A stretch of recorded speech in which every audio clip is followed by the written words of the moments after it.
Welcome to my Life Chassidus Applied, episode 360.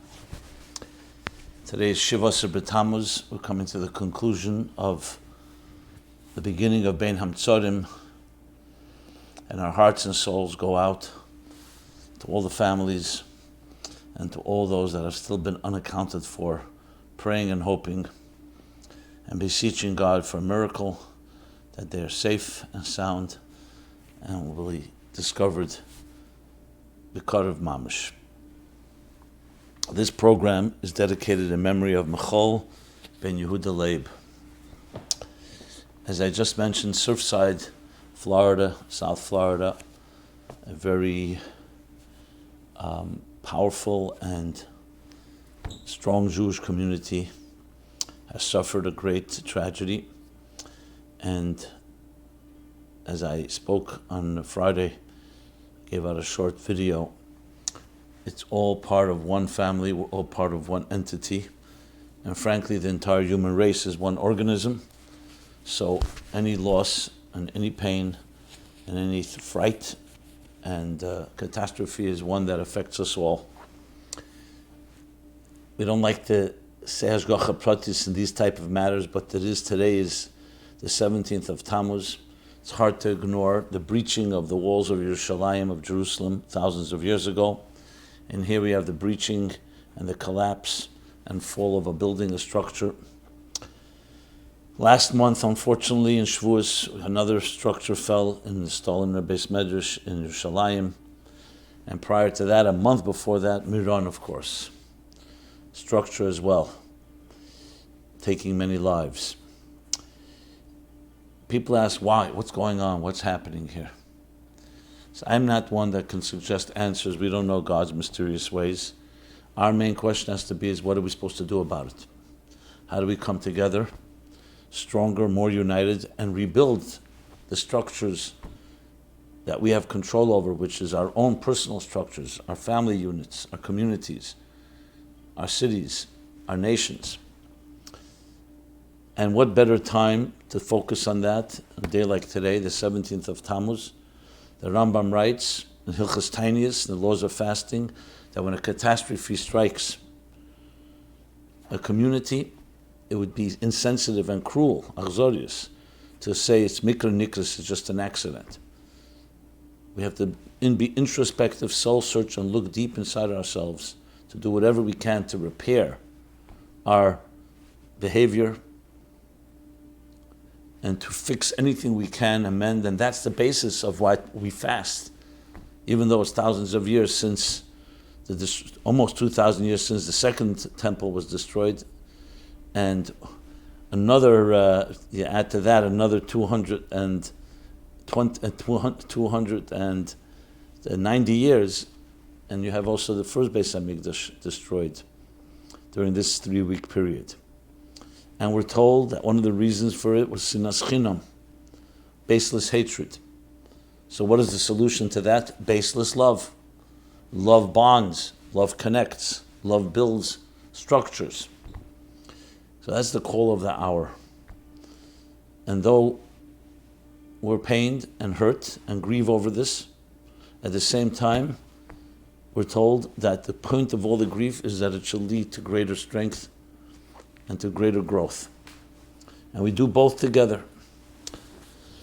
So, in the spirit of Life Chassidus Applied, I felt appropriate to begin with this because of this is on our hearts and minds. Chassidus Applied is applied to every aspect of life, including events like this. What does Chassidus say? What does Torah say? And that's in a nutshell. That we don't ignore it, we don't deny it, we don't escape the pain of it. Yes, we cry, we're in pain, we grieve. At the same time, we turn that grief into a powerful surge and catalyst for growth in every possible way.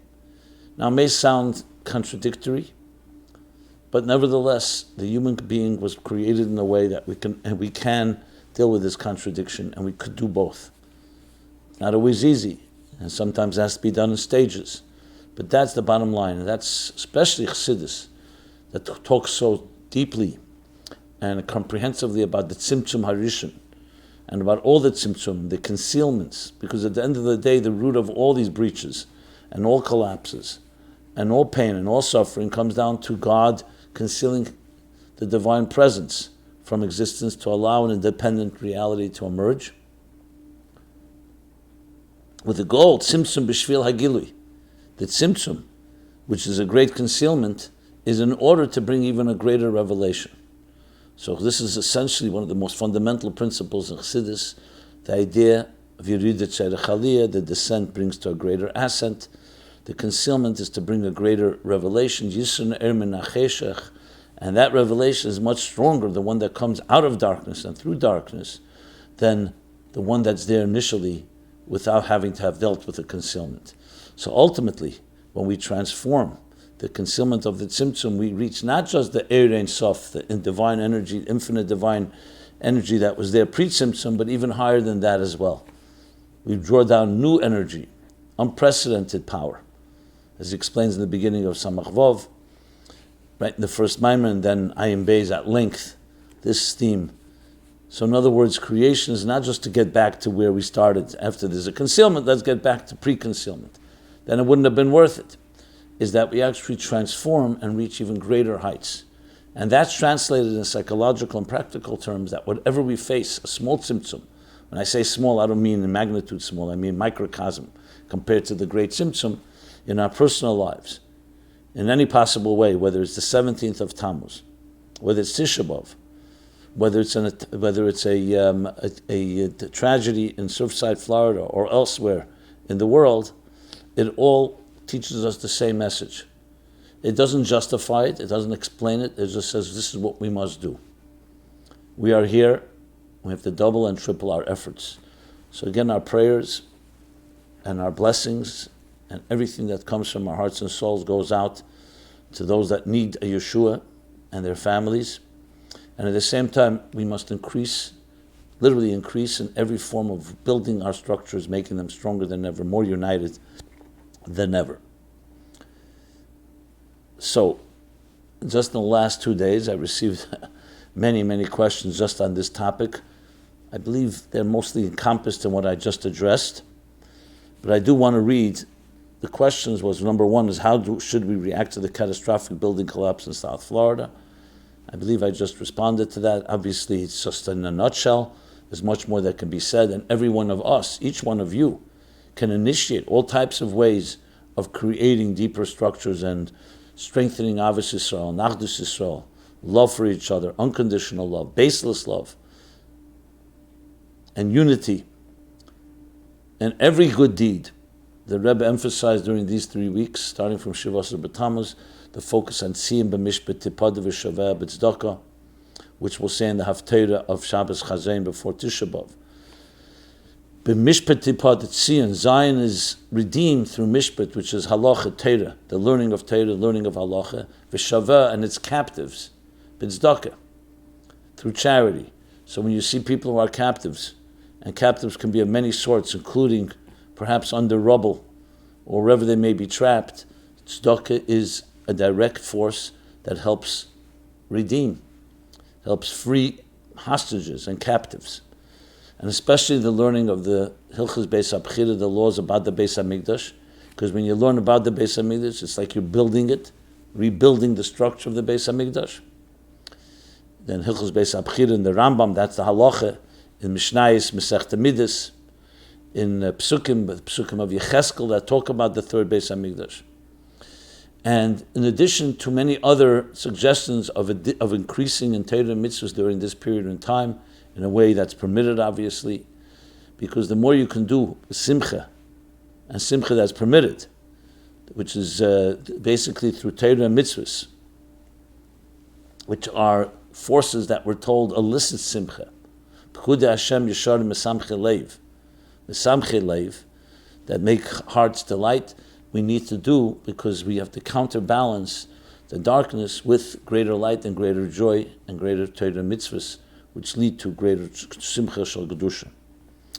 With the recent tragic collapses in Meron, in Iyar, Stolin, in Sivan, and now in Surfside, in Tammuz, what are we to think? Well, it's clearly not a coincidence, as we said before. The Rambam says not any catastrophe should never, God forbid, be seen as an accident or coincidence. There's always deeper meaning. I cannot say we don't know what God wants, but one thing is in common is the structures. As soon as you see structures are falling, one way or another, that tells you something. That's why I'm emphasizing the building of structures. What are we to think? We are to think that God has His mysterious ways. We don't understand all the plans. Clearly, we have to do our part, and there's some things that are fine that we don't always have to have an answer. Maybe it's even better not to have an answer. This is what we learned from the Rabbeim. Of course, there's a strong temptation. We'd all love to say, what's the meaning behind it all? Is it connected to the fact that we're literally at the verge of Mashiach coming, and this is some wake-up call? But then, of course, is the question, why do we need a negative wake-up call? Why do we need it to come in this way, with death, with loss? To say that other things have not woken us up, so we need something of this type of trauma. We always say, the Rebbe brings from the Tzemach, the Rebbe himself so many times, the Eibshter's Kol Yachli can find ways, especially after everything we've gone through in history, especially in the last century and so on. So there's always going to remain a question because the Eibshter can find other ways. Yet, at the same time, from our perspective, there has to be something we learn from it, because then it would be a real disgrace and tragedy that we don't even learn anything from it. Simply to honor the people who were lost in Meron, the two that were lost in Stolin, now 5, I think, believe that the count is, and hopefully it ends right there, that it would be a shame if we did not redeem that. That was always the point, that even after the Holocaust, the point was not just to remember 6 million Jews, but to so-called fill in, compensate, and complement what they would have done had they continued to live. The families they would have built, the mitzvahs they would have done, the Torah they would have learned, the davening, the tefillahs they would have said. So we have great responsibility when we're aware of these things. And we have to take it to heart. There's a lot of, we live in a time of comforts, prosperity. Even though we have our challenges as now, and we've had over the last year and a half, but comparatively speaking to previous generations, we live literally almost in the times of Mashiach. Shmuel says the only difference between Mashiach and Eilam Hazeh, which means the world before Mashiach, is Shibud Malchus Bolvad, basically being being subjugated by the nations. What subjugation do we have today? Yes, there's taxes, there's parking tickets, some people point out, but compared to the subjugation, Nazi Europe, Communist Soviet Union, the Tsars, the pogroms, the inquisitions, the expulsions, the genocides, the crusades, the destruction of the temples. And prior to that, Golus Mitzrayim and Golus Bovel and Golus Edom and Golus, in that order. We've had serious oppression and affliction. So relatively speaking, today the enemy is mostly within, our own complacency. Time to become serious. This doesn't mean we cannot benefit from the blessings that we were given in our time, but understand, as the Alter Rebbe explains in Tanya so powerfully, that all these blessings, in abundance of material, have to be used toward the spiritual. The Eibshter git Eden Gashmis, a Yem he brings from the Alter Rebbe. The Eibshter God gives a Jew Gashmis, now Id mach von Gashmis Ruchnis. And a Jew takes from the material and makes it spiritual, takes matter and makes it into spirit. So the more we're blessed with, whether it's wealth, possessions, options, opportunities, the more we have to turn that into a dir b'tachtenim, a home for the divine in this world. Which again, dir is a structure. A dir is a structure. And a dir no, a beautiful structure. So I've been interweaving here Chassidus applied to these events, as well as Chassidus applied to the 17th of Tammuz. What is the significance of this day? So there are many lessons, of course, can be learned, but I believe the breach of the walls, the breach of the structures around Yerushalayim, and then ultimately, unfortunately, tragically, 3 weeks later, the destruction of the Beis Hamikdash itself, is most appropriate to talk about. The Rebbe explains what's the breach of the walls. So on a physical level, of course, if they didn't breach the walls, they couldn't enter into Yerushalayim and ultimately destroy the Beis Hamikdash. So the point of a wall is that it protects. But in Ruchnius walls, susiyog l'teira, that when you see there's somewhere some weakness, what do? You reinforce. When you see somewhere there's some type of fragile or vulnerable situation, you reinforce everything around it to protect it. So the walls represent the reinforcements. All the halachas and the takonis and the gzeres that the rabbanon, that our sages put into place to protect the very essence of the Torah, because many of them are exactly that. There was some pirza, there was some weakness, there was some leniency or laxity around a particular behavior. So the rabbanon, Chazal, built siyagim, they built fences. Biko Motza, Goder Begeder. They found a place that was open and vulnerable. They built a fence. That's what you do. Why do people build fences around their fields, around their properties? As a protection. In this case, a protection, a spiritual protection. So when that's breached, it's not a small matter. Even Asara B'Tevis, which is the beginning of the process, a few years earlier, when it says that Melech Bovel, Somach Melech Bovel, that he surrounded, encamped Jerusalem, the city. Even before the breach, that was already considered the beginning. Now there was time and appropriate enough time to do tshuva, but that didn't happen. So we don't look at a problem when the problem begins, we look at the root of it. Very often people deal with symptoms. Okay, there's a symptom, then I'll deal with it. But often things begin far long before the symptoms. So let's not wait. Nip it in the bud is the lesson. So Shavasa B'Tammuz teaches us we don't have to wait 3 weeks. As soon as you see a wall being breached in any form of your life, it doesn't have to be necessarily mitzvah sesa daraisa or mitzvah leisasa, meaning a positive or negative mitzvah, but even a thing that just protects a mitzvah. Don't put yourself in a situation that can be dangerous. Don't put you in a situation of risk. You don't have to wait till it actualizes. Many people say, you know what? I don't have to really be so careful about some of this yogim. Take, for example, Hilchos Yichud. Hilchos Yichud are laws that are here to protect the sensual sanctity, the sanctity of sexuality among men and women, among our lives and our homes and so on.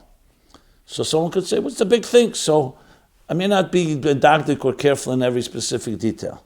And we see it all begins with the guards around it. If you protect that, you would have no issues altogether. I remember when the Me Too movement began, all the issues of abuse. If you think about it, if people just follow those laws of Yichud, you wouldn't even come to a situation of compromise yourself. And I'm just using a very blatant example. But there's so many other examples of protecting the walls. The walls have to be protected. When we send our children to school, Chinuch al Taras HaKedesh, what does that mean? It means it's not just what they're taught, it's an environment. The walls, the very environment of their homes, of their schools, of camps, are also saturated with Yirah Shamayim and Kedusha and holiness, which those protective forces can have more effect than the actual things they even learn. So the walls are critical to keep in place and make sure they're intact and definitely not breached and definitely not crumble or fall in any, God forbid, way. Why do we still fast for an event that happened 2,000 years ago, but we don't have a fast day for the Holocaust that was less than 100 years ago? So it's a two-part question. So let me answer this in 2 parts. It's the same with every one of the holidays. Why are we honoring Rosh Hashanah when it happened, when the creation of the world, the creation of the human being was 5,781 years ago? Or the same thing with Pesach and Shavuos and Sukkot, or for that matter, your birthday. So in Judaism, we don't just commemorate. Time itself is a spiral. Whatever happened the first time during that period, repeats itself every year during that time, because time is energy. So on Shivasa B'Tammuz, whatever happened, the first Shivasa B'Tammuz, there's opinions that both the first and second temple, the walls were breached, walls of Jerusalem, first by the Babylonians, then by the Romans. But regardless, all opinions hold the Romans for sure. It was breached on the 17th of Tammuz. That means that was a day that's prone, that has some type of negative energy that allows for walls to be breached. And with that begins the sad mourning period called Bein HaMetzarim, dire straits, between boundaries, between constraints, which ultimately, unfortunately, would lead to Tisha B'Av. So every year, it's not remembering what happened 2,000 years ago. We're remembering the breach of the walls of Yerushalayim, Yerushalayim. Yerushalayim means Yerushalayim, complete awe of God. The Beis HaMikdash is the window, the interface between heaven and earth. Shara Shamayim, as Yaakov said, it's the gate to heaven. It's the place where heaven meets earth, where heaven kisses earth, the divine presence. So the Beis HaMikdash wasn't just an event that happened back then. Beis HaMikdash represents the divine presence in your life, in my life, in all our lives. And what does that mean in simple English? That we're completely aligned with the source of life. Imagine a human body that's disconnected from its source of life, from its heart, or from the other forces that give it life, God forbid. That would create illness, disease, and ultimately death. Existence itself has a creator and is energized by that creator.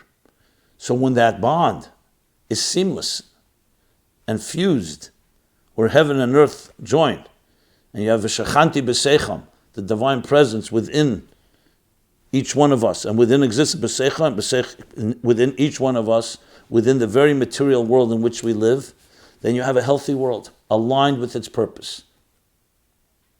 Existence, the machine, is aligned with the purpose that the engineer built and created it for. God forbid, due to the sins and due to the sinas chinam, the baseless hatred and the divisiveness, caused there to be a split. Not from God's perspective. Even though we say that the Shechina begalusa, Shechinta begalusa, galu lo edaim Shechina imahim, because there's a part of the divine that is bound to us, and when we are in exile and the divine is concealed in kavyachol, so to speak, the divine is, from the divine perspective, there's also some form of concealment. Higher levels, obviously God is not impacted by it, but we are impacted by it, and the Shechina and the divine that relates to us is impacted by it. This is the definition of Golus. Golus, Golinim Artseinu, means literally exiled from our land, but it's also a spiritual displacement. Even the Jews in Israel, when they say in Musaf, on Yontif, they say, due to our sins, due to our iniquities, and chet melashon chsaron, that something is lacking, aveda, from being displaced, moving away, a displaced structure. What will happen if the structure is displaced? It will cause plenty of problems to those living in that structure. And that's the essence of what exile and golus is. A spiritual, psychological, emotional displacement, which manifests also in a physical displacement. And what do we do to correct that? On this 17th of Tammuz, when all that's being recreated, as it happened the first time, is we strengthen those structures through our unity, through our good deeds, through our Torah mitzvahs, our study and our charity. And each year we increase in that, because each year, as long as it's not rebuilt, the Gemara in Yerushalmi says, the Talmud in Yerushalmi says, that a generation that has not rebuilt the Beis HaMikdash is considered as if they destroyed it. So we have the power to rebuild it, firstly spiritually in our own lives, in our communities, in our environments, and by extension, the Eibishter will then allow the Beis HaMikdash L'mayla to come down to the Mikdash L'mata. Yerushalayim Shalmayla to Yerushalayim Shalmata. Jerusalem above to Jerusalem below. The temple above to the temple below. A rejoining, a refusing, to have again that seamless flow, and now even stronger and greater, as I mentioned before, that the tzimtzum, the concealment, is only meant to intensify that connection. Now, why were holidays not made for, why was a fast day not designated for the Holocaust? 6 million Jews, that's a serious number. So the Rebbe in the Purim Tavshin Tazayin actually speaks about it, and I don't believe he mentions the Holocaust, but he alludes to it. I've spoken about it many times actually in this program as well.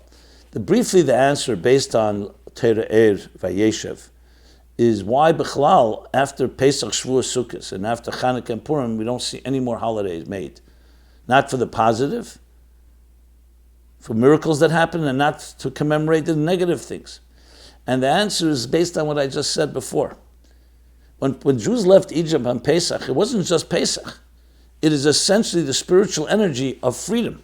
So every freedom is really celebrated on Pesach. And the same thing in the negative. When the temple was destroyed, which is a result of the tzimtzum and all the other concealments, that is a universal event that affects every tragedy that ever would happen from then on, is remembered on Tisha B'Av and on 17th of Tammuz. So it's actually, Tisha B'Av is remembering the Holocaust, because the Holocaust could not have happened had the temple not been destroyed. The temple could not have been destroyed if there was not that concealment and all the other forces. The way Chassidus puts it, the Tzimtzum HaRishon is the initial concealment. Shviras HaKelim, the shattering of the containers, created more disruption. All Seisra Manas Livnas, all in order to rebuild. Talk about structure. Shviras HaKelim, again, a structure being destroyed in order to rebuild, even a greater one. Followed by the diminishment of the moon, followed by Chet Tzadas, the sin of the eating from the tree of knowledge, which would in turn resulted later in the sin of building the golden calf and worshiping it. So all of that is connected. So when we understand the spiritual significance of this dissonance in its full manifest form, then it applies itself to every tragedy that has ever happened, including the Holocaust. So truth is, if you really honor Tisha B'Av, you're honoring every person that was killed in the Holocaust. You're honoring the very tragedy itself. This is based on the principle that these Yom Tovim are in that sense, these significant days encompass the energy of either the positive or the negative, as well as the fact that the souls back then were neshamas klolis. So what happened to one person wasn't individual. It happened to all the souls that would originate from them, that would branch out from those neshamas klolis. So the events that happened then, what happened when the Jews left Egypt was all the Shishim Ribi, all the 600,000 root souls. Therefore, it includes all the souls that would be till the end of time. So the events then are klolistic events in that same sense, macrocosmic events that affect all of history. When you think of it that way, firstly, you understand these days, significant days, the holidays, as well as the fast days, in a far deeper way. And it also connects us throughout history that all the positive days and all the ones that are still concealed days are all interconnected. But it's not just something that happened in the past. Okay. What can we learn from the breaching of the Jerusalem walls? I answered that question, but I'm just reading it because some of the questions that came in, well, many of the questions that came on are all included in the ones I've already addressed. Okay. Now we have the Parsha Pinchas. This week begins Parshas Pinchas, which follows Balak, and the story continues from the end of Balak after Bilam's advice to, if you wanted to hurt the Jews, you have to have them hurt themselves, allow themselves to be vulnerable. They're seduced by the idolatry of Baal Pe'er, by the Midianite women, and Zimri openly desecrates God. Zimri, the Nasi of Shevet Shimon, openly defiles and desecrates God by having relations in public with the Midianite woman. Pinchas, realizing the great desecration, uncharacteristically doesn't wait for anything and just goes and spares them both. And with that, the Magefa, the pandemic, the epidemic that took place at the time, stops, as the Pasuk says explicitly. The next week's Parsha, continuing from where last Parsha ended, begins and is named Pinchas. That Pinchas is then rewarded to be Kayan Shalom, to be the Ish Shalom, he's rewarded the priesthood of peace.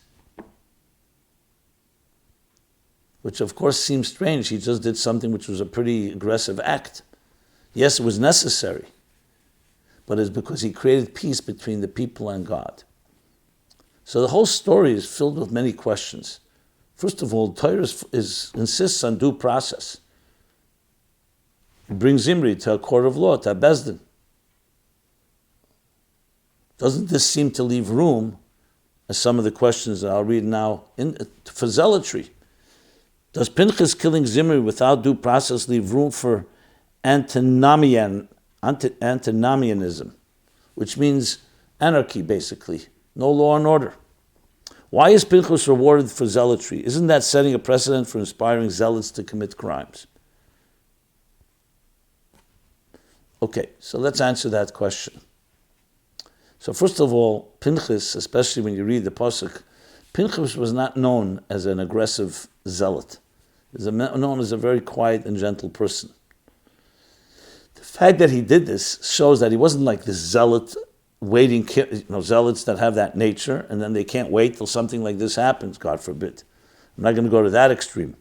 But when you see a person whose complete personality is not that way, you know that it's completely dedicated to God.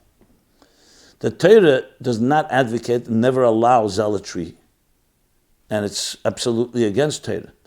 But once in history you have it, because there's sometimes a time where you need to do something. You can't wait because of the emergency situation. People were dying. It wasn't just, okay, we'll go to court of law and we'll go through the due process. People were dying, and Pinchas saw the desecration. So the Torah documents one such story to know that it exists, but not, God forbid, to allow the door. You see, the fact of the matter is, you don't see anyone afterwards saying, all right, quoting Pinchas, let's go do the same thing. And anytime someone did something like that, it was actually considered a bad thing, a negative thing. What does it mean in our lives? In our lives, it means we have to always follow Torah and halacha in an orderly way. But there are going to be times, sometimes in emergency, we have to take an action. I'm not suggesting such an action, but an action that may sound pretty strong, but it's an action that's going to save lives. And you can't always sit and wait until there's a meeting and a discussion about it. So that's the lesson that we learn from Pinchas. With the same time, the qualification that it should not be seen as a precedent in the case that people can just go wantonly behave in such a fashion. And that's why he was rewarded peace, because he was a man of peace. This was not an act of war. It was something that went against his entire nature, but necessary to be done. So if it was done by someone like Shimon, remember Shimon and Levi, they went and they they killed the people of Shechem, and that's one of the reasons they were kept separate, and that's why Yosef took Shimon as hostage and he held them, because he knew they were very aggressive. So then you could say, okay, it's coming from an aggressive place, but this was not coming from Shimon, from the tribe of Shimon. It's coming from Pinchas. And therefore the reward was one of Shalom, because that was his intention, and that's what he achieved. He brought peace. Because remember, Bilam's advice was that you have to undermine the Jews from within. So the only solution could be from within as well. And that's what Pinchas did. He quieted down the hostility and the tension that was created and separated the Jews from God during that terrible time.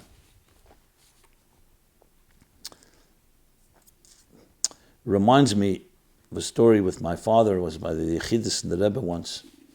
And the Rebbe had asked him, said to him smilingly, you're a journalist, maybe you want to do an interview. My father said, if anything can be asked? The Rebbe said, there's no censorship in America. My father asked the question, he said, people want to know why the Rebbe sometimes takes a position and just does it without necessarily consulting anyone else. Different organizations, different rabbis. So the Rebbe quoted the pasuk in Parsha Shmeis, where Moshe Rabbeinu is watching and seeing how an Egyptian is striking a Jew. And then it says, Vayifem Moshe kei v'kei. Moshe looked back and forth, here and there, Iyar ke'enish. And he saw there's no person. And then he went and struck and killed the Egyptian and buried him under the sand. So the Rebbe asked, talking to my father, he said, why did Moshe look here and there? Why does the Torah tell us this? So Rashi says he was looking if anyone with the Egyptian, if any of his descendants would be someone that has to be considered. The practical reason the Rebbe mentioned is because he was wanting to see that nobody's watching. Was that what Moshe was concerned about? And that's what the Torah has to tell us. And it didn't help anyway, because Dasim and Aviram were watching. And they actually informed on him. And he had to escape after that. So the Rebbe responded and said, Moshe saw a Jew was being hit. And he looked around, does anybody care? Is anybody taking notice? Is anybody doing anything? Is anyone protesting? He saw Iyar ke'enish. He looked here and there, nowhere to be found, anyone, even protesting. So there's no person. So he did what he had to do. So in a subtle way, it's similar to what Pinchas did. Obviously, we're not again advocating sparing anyone. And that was the Rebbe's response. Interesting. So we all have times when we need to do something like that. And we should not necessarily know of any negative time, but if a situation comes up, you see a building is burning or a building has crumbled, as long as, obviously in a way that doesn't put you at risk, or at least not unnecessary risk, you do what you have to do. You don't wait till everybody assembles. P'kuach nefesh.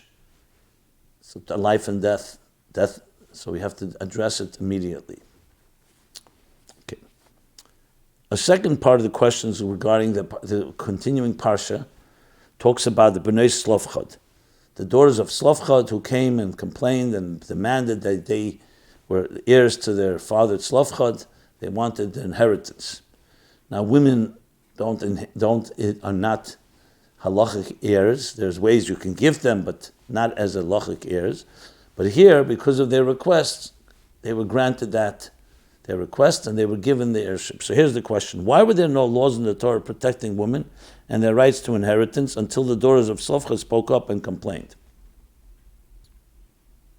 On the other hand, someone asks, why were the daughters of Tzelaphchad not punished for complaining? Which will lead me to a bunch of other questions about complaining to God. Because if you really think about it, sometimes you see complaining is completely acceptable. Sometimes God says, why are you complaining? Again and again, 10 times, you're testing me in all the different expressions. The Jews are actually punished for complaining. So let me go, already might as well go into those questions, which of course can also address our times. We have much to complain about. When is it legitimate and when is it not? And how is it legitimate? Why was God so harsh with us when we complained in the wilderness? Is there an appropriate way of complaining to God? Okay, good. Good. It's not so good, but these are good questions. That's what I meant. So let's start with Bnei Tzelaphchad first of all. You have a similar question regarding Pesach Sheni. A few chapters back in Balescha, that the Jews who were unable to bring the Paschal lamb during the Pesach when the Jews left Egypt came to Moshe and said, we were unable to bring the Pesach, what can we do? They wanted to bring a korban Pesach. Well, Pesach had passed already. Over Yeme Bottle Korban, once days passed, there's no time to bring. You can't bring a korban after the time period. And yet they cried out and they beseeched and they said, Lama Nigara, why are we being in second class? Why are we lacking? Why are we losing out? And Hashem responded to Moshe, because of their cry, give them a mitzvah called Pesach Sheni. So though it's not exactly like Pesach Rishon, it's not all the same conditions, but it's a Pesach, it's a full Pesach Sheni. That someone who's b'derech recheka, the din is. Meaning they'll be distant from the Mishkan or the Beis HaMikdash. So you have to bring the Korban Pesach, the Beis HaMikdash. Or Tmeya. They're impure, so they can't bring the sacrifice. They will have a month later, in the month of Iyar, a day to bring Pesach Sheni. So you could ask the same question. Why did we have to wait? The people have to complain. Why couldn't God l'chatchila say that? Give people a second opportunity. He knew that there were a number of people that did not bring the Pesach. Because there are things that have to come from our initiative. And that's the lesson. Because we could also have had, you don't have to have the whole story. The Torah could have just told us. It came a month later, and then Moshe told them that God is giving you another opportunity. It's part of the story is that we have that the people ask for it. And they cry out. It teaches us that our relationship with God is a partnership. Yes, there are things that we're commanded to do. And our job is to fulfill. But there are also things we are asked to develop. When Moshe was on Har Sinai, so there are things the Eibishter told him, these are the mitzvahs. And then there's halacha l'Moshe Sinai. Shiurim, things like bar mitzvah at 13 years old. But then the Eibishter taught Moshe Rabbeinu the methodology of learning Torah and showed him memtes ponim You've shown 49 arguments that something is pure, 49 arguments that it's not pure. And Moshe says, so what's the conclusion? So the Eibishter said, that you concluded, Achrei Rabim Lahatis. You go according to the consensus, the majority. Now Moshe, of course, paraphrasing, the Rambam explains it. Why are you leaving it in doubt? Why don't you tell us exactly what the rules are? Because that's the partnership. I'm giving you the Torah, I'm giving you its rules, the Yud Gimel Midah Sha'Torah Nedreshes Behem, the 13 methodologies of how we study and develop and apply Torah. And I want Torah Leiber Shamayim. Torah is not in heaven. I want you to determine. Even when there's a machlekes between Mesivta de Rekiah and Mesivta de Kudshe Brichu, the Gemara says, between the two academies, God's academy and so-called academy in heaven. You could say, 1 second, if God is part of the discussion, ask God. It says, Leiber Shamayim. We have to go down to Rabba Bar Nachmeni to hear someone on earth. The psak has to come from earth. So in other words, it's a partnership. So there are things that were given, yes. It's like resources. A partner gives you the resources, but you have to then now develop those resources. The famous question when asked, Rabbi Akiva is asked, why are you circumcising 8-day-old boys? If God wanted them circumcised, he'd create them that way. So Rabbi Akiva answers, if God wanted us to have bread, he should give us bread. Instead, he planted grain you have to plant grain in the fields. And then you have to cultivate it and water it until it sprouts. And then you take the grain and you have to then separate and ultimately take the flour and mix it with water and then bake it. How many steps just there? Because that's the way the world works. It's a partnership. Kol ma shebara Kadosh Baruch Hu lases l'sakin. He created it in order to make it even better and improve it. So in the Torah too, there are things that are stated. There are things that have to be developed. And the same thing in Ayurveda. There's things that the Eibishter says, this is what I want you to do. But there are times where your cry and your call elicits something from above, like Pesach Sheni, and same thing with Bnei Tzelaphchad. Now why in these cases and other cases not, that's another discussion. It could very well be that both of them have their particular message. Briefly, as far as Bnei Tzelaphchad goes, that sometimes that's what you need, and a woman has that power to cry out and create a new halacha from above regarding the issues that of inheritance and so on, as happened with Bnei Tzelaphchad. Okay, so the lesson to us is very clear. How do you explain then why some complaints are positive and some are not? Why they were not punished? Because there's complaints and there's a complaint. If it's a complaint because it's coming from a negative place, it's one thing. The Jews were not satisfied with this and not satisfied with that. When they had plenty of resources, they were blessed with so many different things. But if it's a complaint that's coming from the cry of a heart that really feels like it's lacking, that's a very different story. That's one distinction between the two. Second is, are you challenging God as if like the people in the Tower of Babel challenged God? Or are you beseeching God? When we daven, you can also say, what kind of right do you have to daven? If God forbid somebody's not well, the Eibishter decreed he's not well. So why are you praying Rifa'inu and Refuah Shlema and Misha Berach, Yehi Ratzon? Because your goal there is to appeal to God. You're not challenging God, you're appealing to God. It is a challenge, and that's what God wants. Just like Moshe Rabbeinu challenged God, and as a result, after the Chet HaEgel, and as a result, he Salachti Kidvarecha, he succeeded in getting Yom Kippur. But when it's coming from a place that you're appealing and in that way challenging, it's one thing. If it's a challenge like a challenge like Korach, he stood up against, that's another story entirely. In many cases, you can tell the difference. If not, you have to look a little deeper, and you can usually find this distinction. So is there an appropriate way? Yes, there's an appropriate way to complain to God. It's called davening. It's called saying Tillim. It's calling, crying out. And you could even have a taina. But the taina has to be one with the proper respect. And remember, respecting God is not of concern with the taina. When Moshe said, why are you doing evil to these people? When Paro was bathing in the blood of Jewish children and all the other tzaras the Jews had, so first he was reprimanded, but then he was rewarded. Same thing of Avraham Avinu, when he said, Haloi kol shefet koloros lo yasa mishpat. People will say the judge of the earth is not doing justice. So these are all seemingly challenges, and they were in a certain way, but they were coming from my belief in you. I believe in your goodness. When Moshe said to Hashem, forgive the people, it wasn't because he's saying, I believe that you have that deep connection to them and that you have that love inside of you.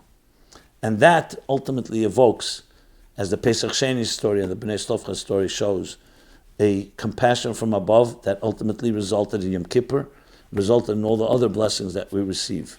So we have absolute right to do that, but it just has to be, there's a certain subtle difference. It's a question, do you think you're equal with God? No, it's coming from a humble place because of the humility. It's like when you love someone, you cry out to them, what's the story here?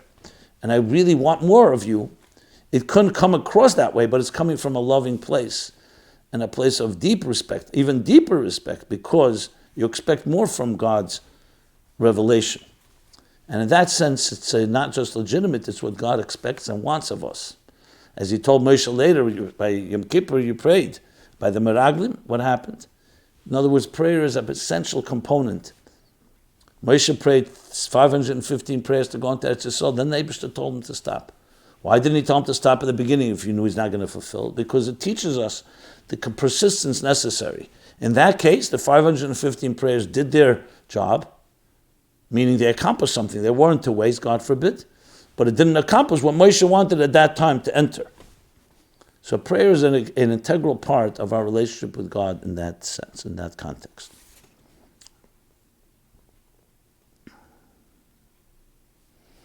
Going back to the discussion of Shivasa B'Tammuz, since we're talking about, I want to go back to a few more questions that I had. Rabbi Akiva was asked by his colleagues why he was laughing while looking at the ruins of the Beis HaMikdash. He answered that just as the prophets said it would be destroyed, the prophets also said it would be rebuilt. Therefore, my question is, why do we mourn during the 3 weeks? Why not laugh like Rabbi Akiva did and accentuate the positive and celebrate that it will be rebuilt soon? I spoke about this a few weeks ago, but because it's so relevant, let me repeat what I said, in some at least. Rabbi Akiva sat Shiva on Tisha B'Av at the same time that he laughed. So you can ask a question about Rabbi Akiva. You think he didn't cry and grieve Tisha B'Av or Shivasa B'Tammuz? Especially someone who was there literally in the wake and the shadow of the destruction of the Beis HaMikdash. The point in the Gemara is not that when it comes a sad day we laugh. The point was that we don't just remain, the end of the story is not just the grieving. They were looking at the Har HaBayis, Rabbi Akiva and his colleagues. They saw the wilderness. They saw it turned into a desolate place. Shu'alim helchim bay. They saw these fox coming out of what once was the Holy of Holies, where the Kohen Gadol with his splendor would come out. So they began to cry. Rabbi Akiva, because they saw the fulfillment of the tragic fulfillment of the prophecy. Rabbi Akiva laughed because he also saw the second half. And we've discussed why Rabbi Akiva came from Gerim. Rabbi Akiva began his life through darkness. 40 years he had not learned Torah. So he was able to see the light even in darkness. But that doesn't negate halacha dictates what we have to do when it comes to a fast day. At the same time that we say the fast day, we also remember that it will be transformed, but it's not transformed yet. So Rabbi Akiva's perspective is necessary. So even when we fast and we're grieving, we also inward know that the point of this is ultimately to bring laughter and joy. But not that negates the halacha of right now, you have to grieve. It's like someone saying, I'm not going to sit Shiva, God forbid, for someone because I know Tchis HaMesim is coming. I absolutely believe it'll happen any second. But right now, this is where we are right now. It's part of honoring the loss. Rabbi Akiva did not say that there was no desolation. He didn't say, hey, you know you're blind. It's a delusion. He was saying there's a deeper story going on. There's a larger narrative. That's the main point of that. So, back to talk about another question that came in. regarding the Surfside tragedy.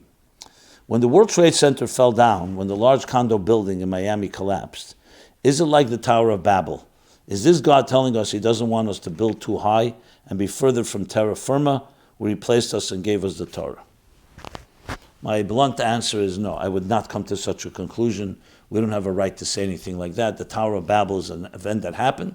Can we learn lessons from man-made worshiping themselves and trying to be like God? But I don't know if that's the case when people built the World Trade Center or they built the homes wherever they may be. Are we going to say that they're all doing this to self-glorification? Are people human beings and everyone has their own issues? Absolutely. The Rebbe Rashab said when the Titanic sank, it was a type of like the taming of Kechi v'Eitzim Yodi, people saying something is unsinkable, that we can do anything, we're invulnerable. But first of all, that's not necessarily the cause why it happened. After the fact, it's a lesson we learn. So I would be very careful to make causes and point fingers in that type of way.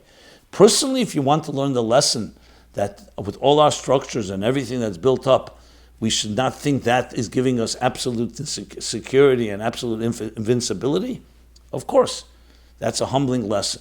But remember, we're talking about people who are lost, people who have died, and people hopefully will be saved. So we're dealing with a situation like that. It's not time right now to be able to talk about that this all happened as a result of that. The lessons we have to learn. Why it happens, that's off limits. It's not our business to figure out why it happened. If God wants to tell the world why it happened, he'll let us know. If not, it's not our job to figure that out. Dear Rabbi Jacobson, what does it mean if occurrences in the world mirror the Parsha? What is the message we should take home from that? A while back, we saw that a big sinkhole opened in Jerusalem and swallowed cars whole. Thank you. Okay, so that's going back to connecting it, let's say, to Parsha Korach, where also the earth opened up. I think we have to be very careful there are lessons to be learned, absolutely. There are lessons to be learned from Korach, there are lessons to be learned from the Parsha when something happens, for sure. But to make equations that are too direct, that one has to be careful of because we don't know. So you have to have humility. That's why the focus has to be, as I reiterate again and again, what do we learn from it? How do we grow? How do we become better people? And looking at ourselves, we're not here to point fingers at anybody else. That's not a healthy way to go about it.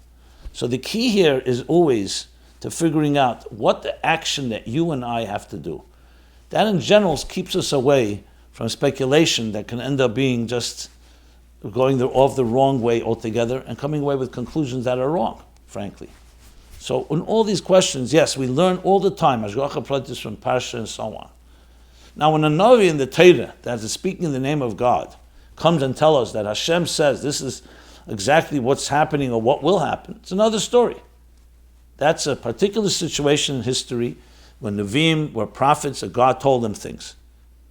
But in our case, we learn lessons. Let us be humble and let's not try to be too big chachamim, trying to figure out, oh, this is a hint in the Parsha to this building falling or that building falling. I see people do that and it's just very sensationalistic. And bottom line is, how does it help? Lessons have to be learned in our lives, and that's the key thing to emphasize.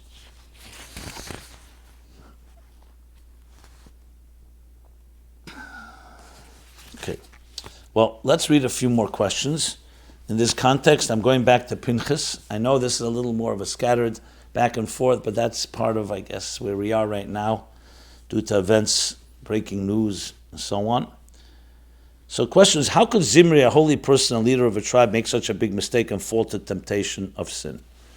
Well, he wasn't the first. It says, the greater a person, the greater is his challenges and temptations and his yetzer. Zimri had his excuses and his explanations. But remember, when it comes to temptation, everybody's capable of falling. Even great people. You can ask the same question. What about all the leaders of the tribes? Not just Zimri. All the leaders of the tribes, how did they fall in the Chet HaMeraglim? Great people have great challenges. They see things, and sometimes they need an extra measure of humility. That's the general answer. In the case of Zimri, the Mefarshim and Midrashim and Kabbalah talk a lot about Zimri and his Gilgal. But not for now. It's just the brief answer.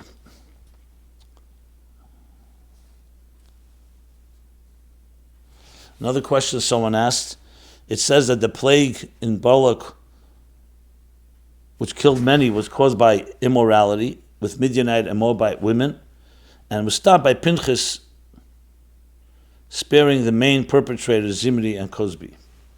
In contrast, the plague of Rabbi Akiva's students during the Sfiras Eimer, between Pesach and Shavuos, is said to have begun because they didn't respect each other. But does it say what stopped that plague? Was it an organized cessation of the Sinat Chinam, the baseless hatred, or did merely all of Rabbi Akiva's students perish, and since there was nobody left to dislike each other, by default the Sinat Chinam stopped and so did the plague? So first of all, Sinat Chinam is not the word used there. So they nogu kovid zebezeh, they didn't honor each other. And yes, it's that can be one reason, that the ones that did it were already, unfortunately, they died in the plague. Or you could also say, as it seems to be appear from certain places, that Lag BaOmer came, and that's when it stopped, due to the events of Lag BaOmer, that the power of Lag BaOmer also including Rashbi, even though the passing of Rashbi would happen later, but Rashbi was one of the few students of Rabbi Akiva that did have Avos Yisrael, and that may have countered the force. So that would be the response, the most immediate response.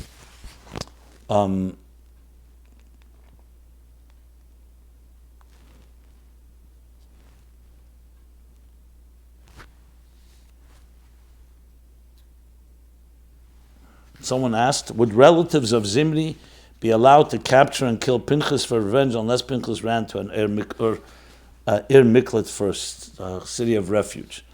I've never seen this question asked. I would think not, because it was not, first of all, it wasn't a killing by accident, which the Ir Miklat is a shegig, not a mezid.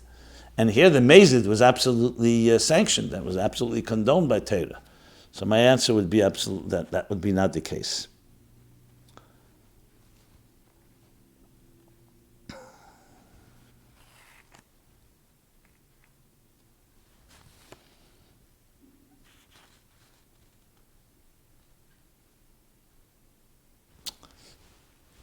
In a follow-up about the complaining to God, someone writes as following: Hi, Rabbi Jacobson. I love your Sunday questions and answer program.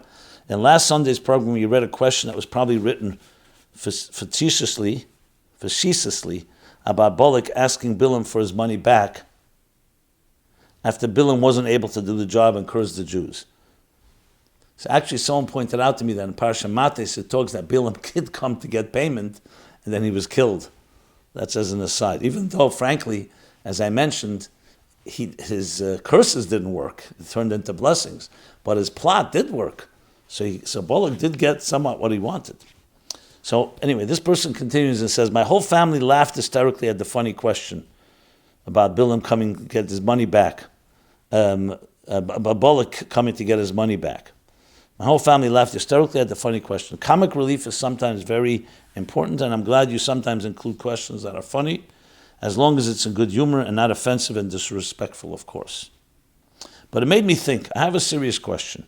When we have complaints to God individually or as a community, how do we complain appropriately and ask for our money back without inspiring God's anger?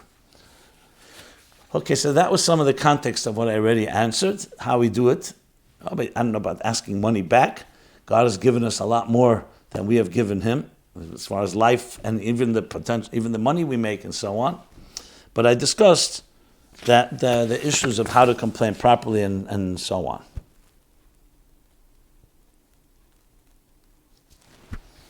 It bothers me that in many situations in the desert, God judged the Jews too harshly.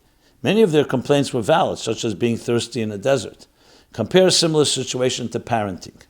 If a family were traveling on a bus on a hot summer day with no air conditioning, and the small children were complaining that they are thirsty, a good parent would do everything they could to reassure the kids that a rest stop with kosher ice cream is only a short distance away, for example. If a father would react in anger and say, how dare you kids complain? Now I'm going to send a snake to bite you. That father would be looked at as a madman and probably arrested for child abuse. Therefore, since God our Father was too harsh with us, and since it happened over 3,000 years ago, The only way to correct it and make amends is for God to send Mashiach immediately, along with all the blessings we were promised during the Messianic era. So amen to that. The difference is, however, is a key one. The Eibishter did provide everything the Jews needed in the wilderness. It wasn't that they were dying from thirst or food and so on. Everything was provided for. Were there nisyonos and tests? Yes, there are tests. And remember also, we're not talking about 2-year-old children or 5-year-old children. You're talking about adults. Adults who had a relationship with God, who had seen things, who had witnessed great miracles. And there was an expectation of faith. And yes, Kimenas Hashem Elokeichem, in times that God tested them. So to say God tests people, to use an example, a father testing his children, fathers are not supposed to test their children in that fashion by depriving them of anything. God has the right to test. It's another distinction I would make. Okay. Now, listen, time-wise, let's see where we are. I'm going to do a little follow-up. Follow-up of rise of anti-Semitism. Dear Rabbi Jacobson, is there anything wrong with obfuscating the fact that I'm Jewish when going out in public? I often have seen Jews wearing baseball caps when traveling or in countries with a higher degree of anti-Semitism. Now that anti-Semitism is really on our doorstep in America, is there anything wrong with wearing a hat or outfit that's a little less obvious to avoid unwanted attention? Would doing this be a manifestation of a lack of bitachon? Did the Rebbe have any thoughts on this? Well, in general, the Rebbe's approach was that the more Jews hide themselves, the more actually is a catalyst for anti-Semitism. And Ge'en Yankiv, throughout history, and including today, is critical to be a proud Jew. Now, if there's a particular situation with Pekuach Nefesh and a Rav Paskins, that a person should conceal that because it's dangerous in the street, and it's not something that is Iyar Val Yaver and a legitimate Rav, it's another story. I don't remember hearing a story like that actually happening. And it would be interesting what happened in Germany back 80 years ago, if there was ever such an instance. But generally speaking, our approach is no. To be proud Jews, we live in a country where there are police and there are others that are supposed to protect us. That doesn't mean you have to be reckless, but to go and hide one's Judaism just doesn't rub me the right way. I would think the opposite. Now again, we have to do it properly and not recklessly. And if there's a Rav that paskins, there's a particular situation, if there's a danger going on or something like that, then maybe you have to stay home altogether and not go out. But the idea of concealing our Judaism by taking off a yarmulke or some other way hiding one's Judaism, I don't see the basis of it. But again, if somebody has more information or some specific situation, I'd be happy to hear. I just don't want to rule on it because this issue has to be addressed in the proper fashion. But that's my take on it. Should we be worried about the rise of anti-Semitism? So I've discussed this a number of times. We have to be prudent. To worry, there's been anti-Semitism in the past. We've gotten through it. I do not see it necessarily now greater than has been in the last few thousand years. We have situations that we need to be careful and prudent and do whatever is possible legally with the police and protection. But to run around and be frightened and frighten our children is not the Torah way, it's not the Rebbe way, it's not the Chassidic way. Dear Rabbi Jacobson, please read this on your program. In response to your wonderful talk, The Rise of Anti-Semitism, Is History Repeating Itself? Please continue hammering away with your positive, godly message. Although your voice is a lonely minority in a worldwide sea of hopelessness, but a little light will chase away a lot of darkness. Okay, thank you for that. Okay, there's another few follow-ups. I'm just thinking what I should do. Let's do a little follow-up, okay. A few weeks ago, we spoke Pasha Shlach, the sin of the scouts. I mentioned it before. So somebody writes like this. To the best YouTube mashpia, okay. I was learning the Sicha Pasha Shlach, Likutei Siches, volume 23, which discusses the sin of the spies. The explanation you gave in the last episode is the one brought here. However, the Rebbe states something that got my mind thinking. The Sikha states that, he quotes in Yiddish, I'll translate, that the Meraglim, the scouts, in their opinion, thought that they fulfilled the mission for which they were sent. This got me thinking. Moshe was instructing them to see what's the best way to conquer the land. He was not instructing them to see whether they should conquer the land. How did this distinction get lost when Moshe was instructing them? It seemed like such a huge difference. Was Moshe not clear in his instruction? Should he have been more explicit in saying, I'm not asking you whether we can conquer the land, just what the best way to do so? Since the spies thought they were doing Moshe's shlichus, it seems something got lost during the instruction process. Can you please shed light on this? Many thanks. So briefly, the whole point of shlach lecha means that you are trusting people. You're giving them instructions, but you're trusting them to use discretion, their discretion. The Meraglim, they were kosher, they were tzaddikim. Moshe told them, go scout out the land in order to know how to conquer it, like the Ramban explains. Moshe was not suspecting that they're suddenly going to change the whole position and get so frightened that it's a land that consumes its inhabitants, and now they're coming to a conclusion. They all had heard the Eibishter said we're going to the promised land. What were they doing in the wilderness in the first place? And in Mitzrayim, they're going back to the promised land. How they misunderstood was due to different factors, either because they were spiritual and they were suddenly frightened by the materialism. But this happens all the time. That so once you get subjective and become frightened, like it says there, that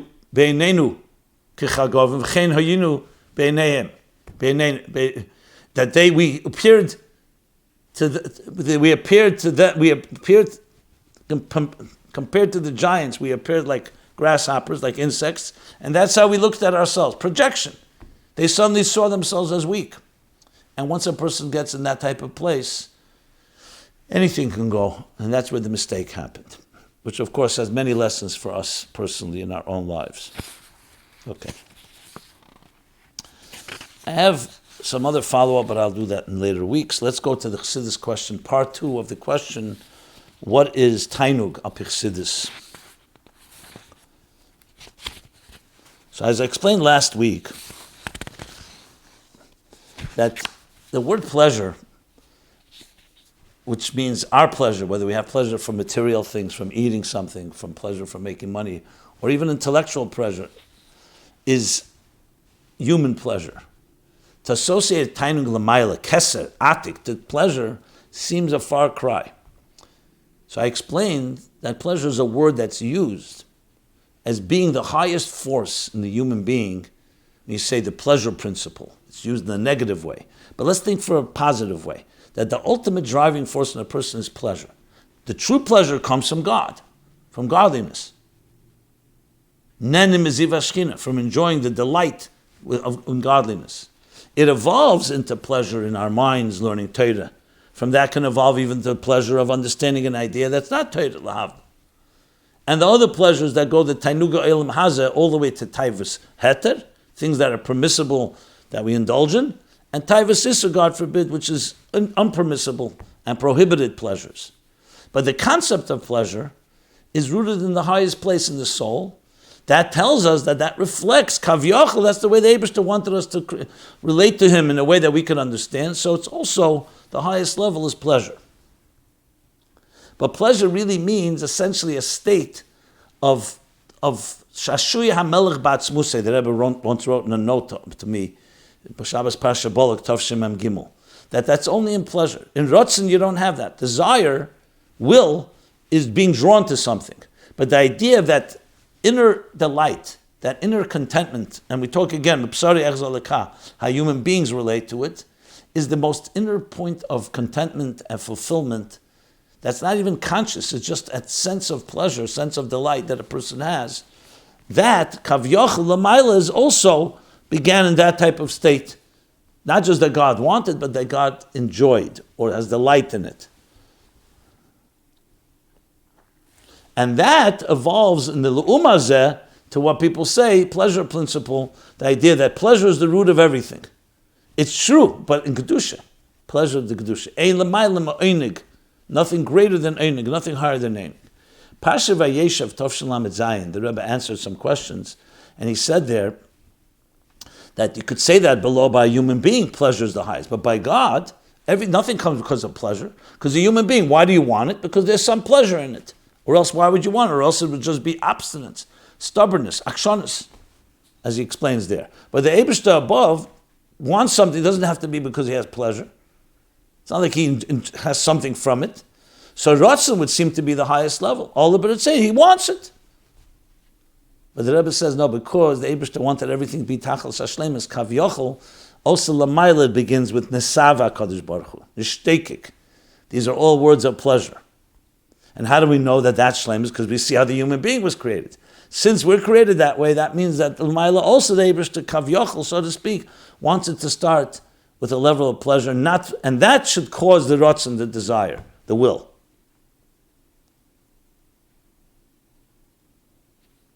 Which is fascinating because then we have something that we can relate to from our own, the most innermost forces that drive a human being are rooted from the innermost forces that drive God, so to speak. The Nesava Kodesh Baruch Hu, a level of pleasure, not just that God wants it, but it has also a type of fulfillment, even though there's no need there, but it still has that deep level of Shashua Melech Batzmuse, as I said, which means the delights within the king himself. It just has a delight in something. Just like a father would enjoy his child, even just the mere fact that he exists, not necessarily from anything that he particularly did. Okay, with that, let us go to the 28th place winners of the 6th annual My Life Chassidus Applied Essay and Creative Contest. The essay in English is Loneliness, Chaya Mushka Stern, 25, Hebrew teacher in Brooklyn, New York. Based as Chassidim B'Chassidim Ishtaken Elent. There's no loneliness by Chassidim. We always have others with us, and we always have the Eibishter with us. The essay in Hebrew, men, is Lichios Chaim Usharim Mahadrakha Sefer Tanya, to live a fulfilled life based on the direction of Tanya. Itamar Yankovitch, student in Jerusalem, Israel. The essay in Hebrew, women, is Shtus Kederach Chaim, Shtus de Gedusha, holy insanity, holy super consciousness as a way of life. Chanie Lieberman, educator, Ashkelon, Israel. And the creative track, we're in this together. Photography and poetry by Rivka Plotkin, age 20, student, Beis Chana, Tzva Seminary, hometown, Brooklyn, New York. The English essay and the creative can be seen at chassidusapply.com.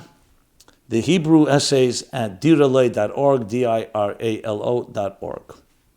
Okay, with that we conclude this special Shivasa Tammuz, sad, with our prayers and hopes going out to the people who are trapped at Surfside and their families and all of us. May we only know Simchas Begoli and only hear good news. Should be a Yehovcha Yom HaMela of these 3 weeks be turned into Meidim Simcha, Yehovcha Yom HaMela, Meidim Tevim, L'Sosan L'Simcha, L'Meidim Tevim, to joy and celebration and holidays with the Gula Hamitis Vashlema. We're here every Sunday, 8 to 9 p.m. My Life Chassidus Applied. Thank you very much. This program is brought to you by My Life Chassidus Applied. Please help us continue our programs. Make even a small contribution at chassidusapply.com/donate.